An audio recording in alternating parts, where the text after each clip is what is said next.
Hello, writers.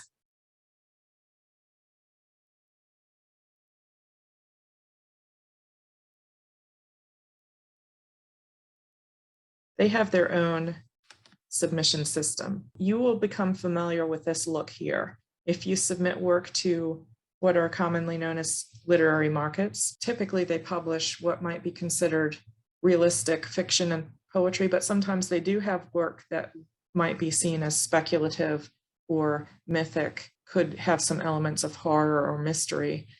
Many of them do use this style of submission format. This is run by Submission Manager, which is a wonderful submission program that's made available to literary magazines free of charge. So you may find a lot of them using this, and that's why it frequently does not usually include a reading fee. And the last time I submitted to Agni, it did not include a reading fee.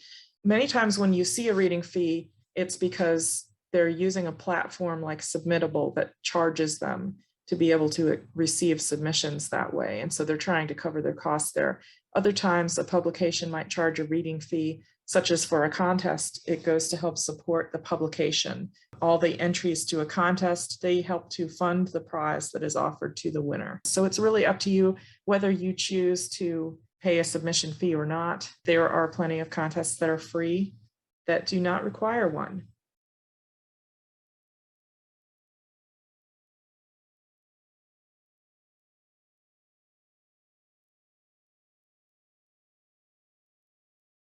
So before I depart for the day, I just wanted to show you a few other submission systems. Some of the speculative fiction and poetry markets that I submit to, a lot of them like something called Moksha. This is different than some of the others you've seen.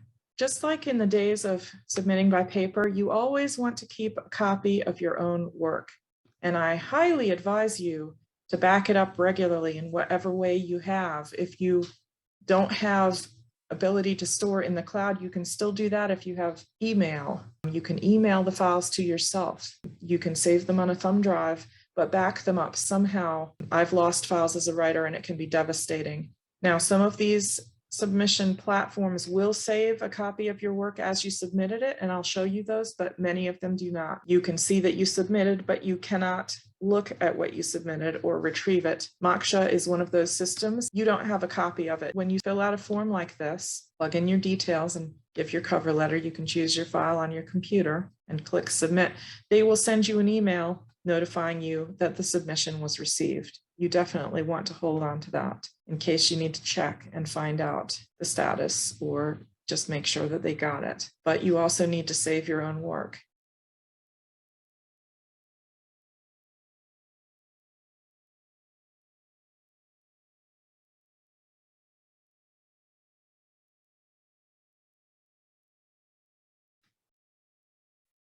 So here are the writer's guidelines for analog, science fiction, and fact. And you can see here, they'll give you a lot more details about what they pay, what they accept. There are quite a lot of details here. You just want to pay attention. They have their own online submission system. When you submit the new submission, you will receive an email that contains a tracking number. And so you can log in and see whether the submission is still under consideration. But this is what the window looks like. It's very simple. Cover letter, you choose your file and upload it.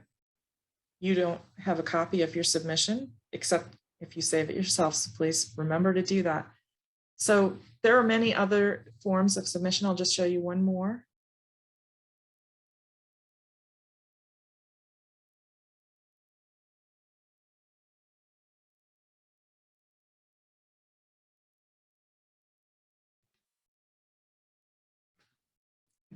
What we're looking at now is a site known as Submittable, and a lot of literary magazines and some speculative or other genre magazines like it. You can make a free account if you're a writer. The nice thing here is you can log in anytime and take a look at the things you've submitted in Submittable, and you can see clearly and quickly the status of the submission. And these submissions stay there, so if you wanted to go back and find your manuscript, the specific version that you sent somewhere, you can retrieve it. And you can also retrieve your cover letter. And you can modify it for the next market. I still urge you to save your own work in a way that makes sense to you. Use a file name that allows you to know which version it is. Personally, I revise my work ongoing.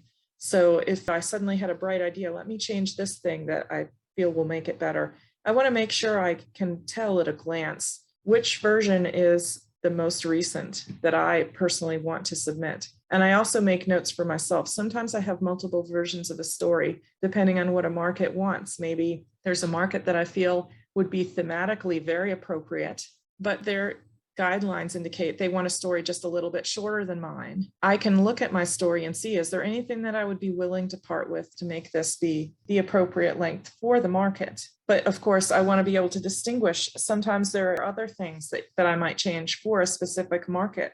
I get really excited by themes at markets, and sometimes it inspires me. It revives a story I was working on that maybe I hadn't finished. In any case, there could be multiple variations of my story.